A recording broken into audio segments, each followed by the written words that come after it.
Right, I am in a place where I need to wear this in summer. This is the middle of summer, and that's because I'm in Iceland. It's so far north that the sun does not set here. But that also makes it a great location for testing a vehicle. And in this case, it's the new Ford Ranger PHEV.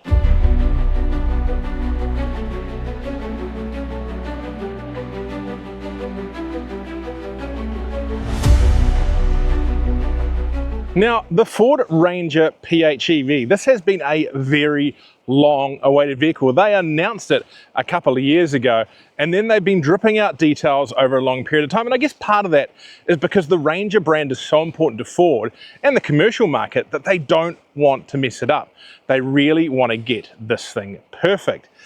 And they seem to have gotten there. Now, there's some decisions they've made, and we'll talk about those today, which are somewhat controversial to those who really love the EV component of these vehicles, but in context, they do actually make a lot of sense. So what's different? Well, from the outside, not a lot.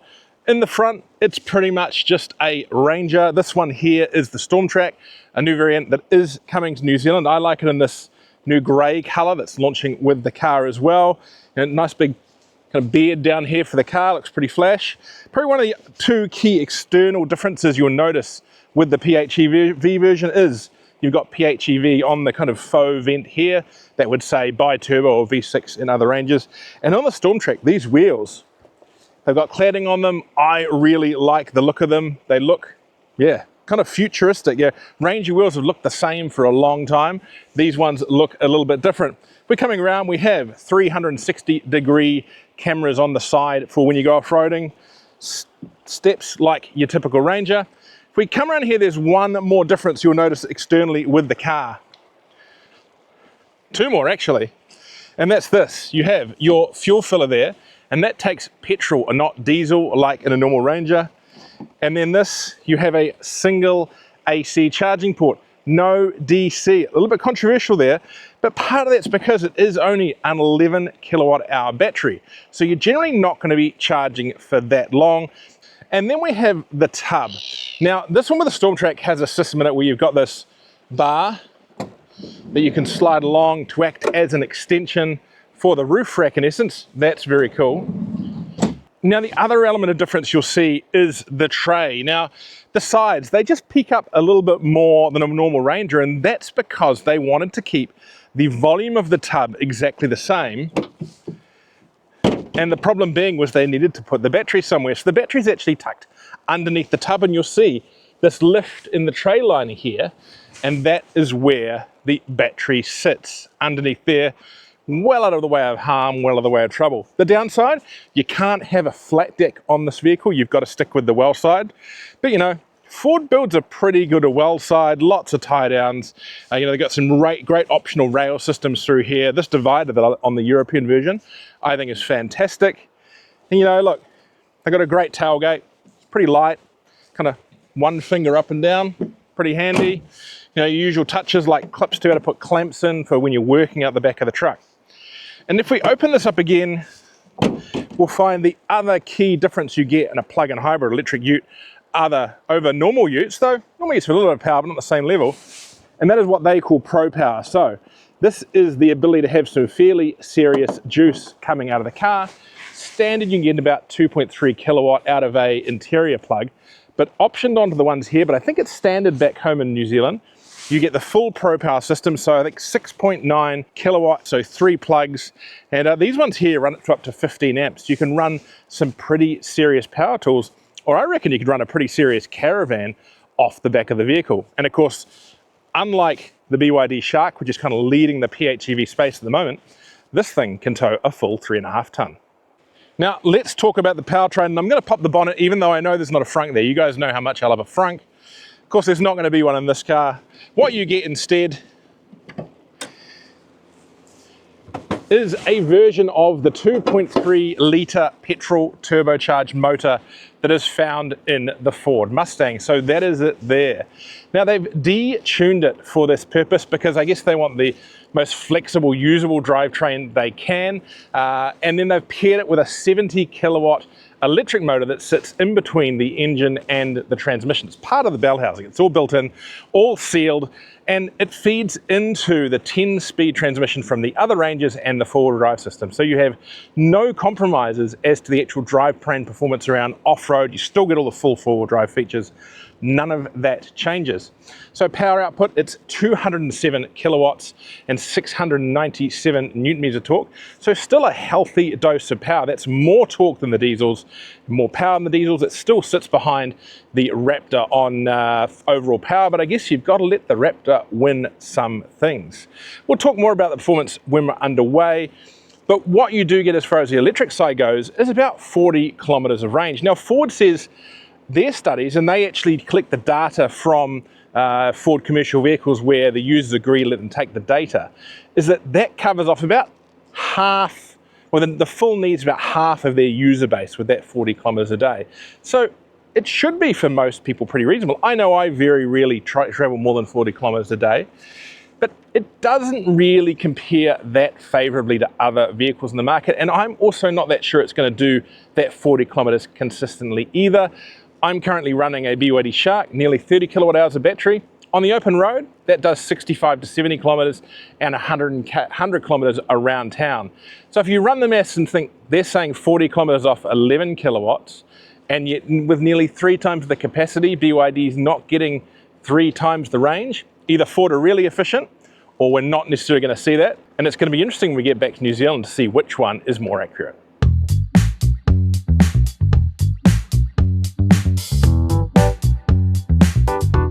The PHEV interior is almost identical to the interior of other Rangers. That means it's spacious, comfortable, and feels really well finished. You have a large vertical screen that has plenty of options, including controls for the Pro power system. The only key difference you'll see in the vehicle is that you do get a small battery range meter on the dashboard, and next to your four-wheel drive terrain select dial, you get an additional EV button that lets you select through a range of EV modes that we'll talk about when we're on the road. I hope you're enjoying our trip to Iceland. Now, if you want to read the story about this trip, it is in the July issue of New Zealand Autocar magazine. And I've got a little bit of a deal for those who are watching. If you go to the Autocar website, up there in the top corner, and subscribe and use the code RANGER20 at checkout, you'll get 20% off any Autocar subscription. That's RANGER20 at checkout. Let's get on the road.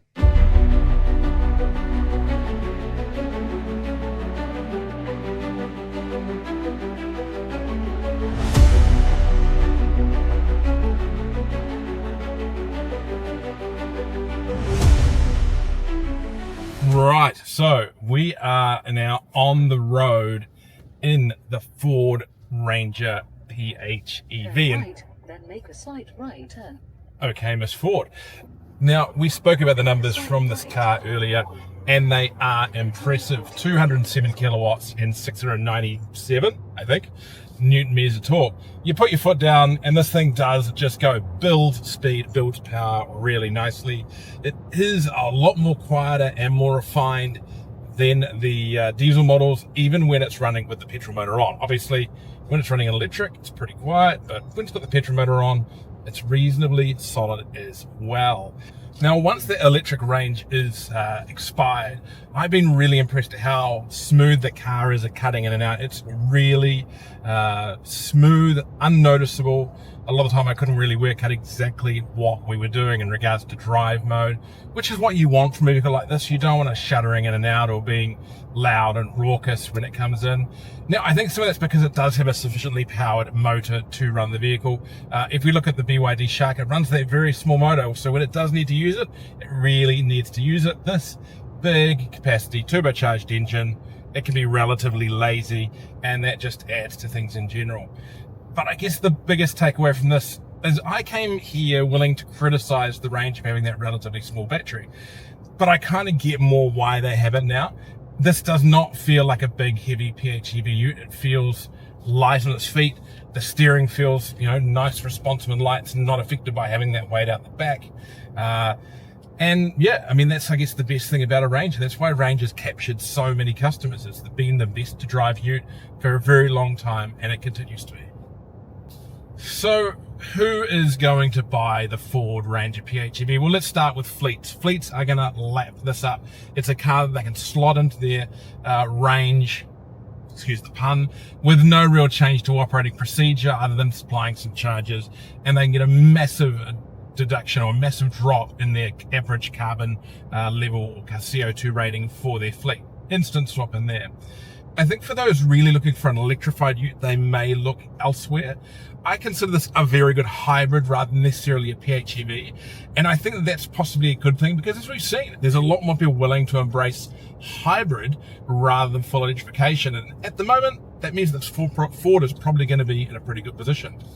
Now, if there's one downside, it's the price. I'm going to put them up on the screen, but they are steep. That is a substantial gap over the Chinese offerings in the market. I think people will be willing to pay it. I think the brand position of Ranger is so strong that people will be willing to pay that extra over those other options. And with fleets, well, they understand total cost of ownership so well, and this makes a compelling story. One thing people probably haven't figured into the pricing and the operating cost of this ute immediately, but they will when they do the sums, is that unlike a diesel Ranger, which pays $76 per 1,000 kilometers in ruck, this one, $35.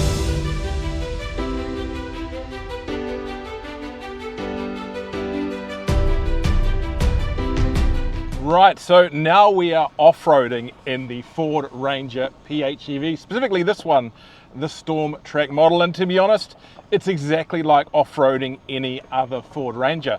Feels really capable off-road. You've got a range of off-road modes. We're in slippery at the moment in 4A, but of course you've got 4 low, all the usual stuff, rock, terrain, all those various modes. It just does it really easily, and it continues to feel really light and sure-footed, just like it is on the highway.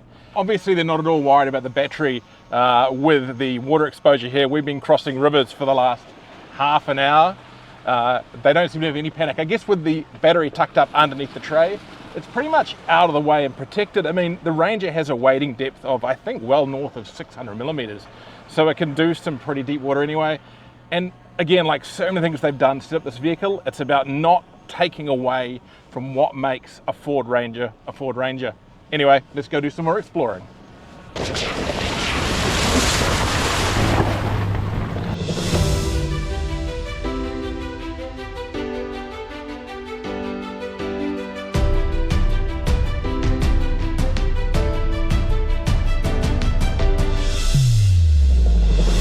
So I can't believe I'm saying this, but we're now literally going to drive the Ford Ranger PHEV Storm Track, just to give it its full name, up the side of an Icelandic volcano. I can't believe I would be doing this when I left New Zealand just a few days ago. But you know what? It's doing it pretty easily. I know it's probably not the most challenging terrain, but this is quite a loose surface and just not feeling it. It's just kind of doing it itself. So good. Wow, we're about to get into this steep bit.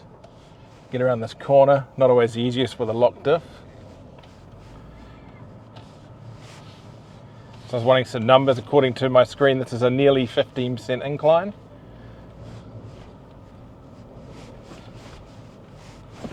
And the Ranger is just walking it. You would expect that. I mean, nearly 700 newton meters of torque on board. It's got lots of lazy power for this kind of work. And of course, having that electric motor in there, it means it's got just fairly solid torque from dead on zero. Really does balance out the somewhat peakiness you can get with petrol motors.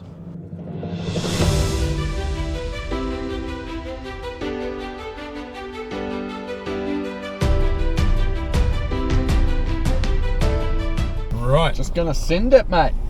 Yep, right. Now it's time, you know, what goes up must come down. And for us, that means just going straight off the side of the hill. We're in hill descent control. So this thing should, I think, walk us down at about 6 kilometers an hour. Now on the Ranger at 5, we can actually adjust it with the cruise control button. So I'll put that up to 6, 7 actually.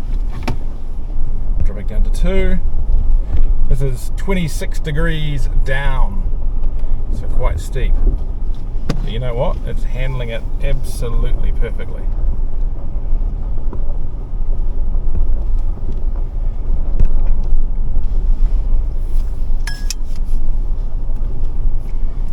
there was any concern in regards to having that electric motor there not creating engine braking, well, I guess it can amp up regen to match, to kind of synthetically match engine braking, on top of the fact you get engine braking out of the petrol, and then you've got the brakes and the hill descent control system to use if those aren't enough. But it's not like hill descent control systems of the past where you'd feel lots of braking on and off. This is just really smooth, and I do wonder if it's using regen to do a lot of that. In fact, we are regening at the moment.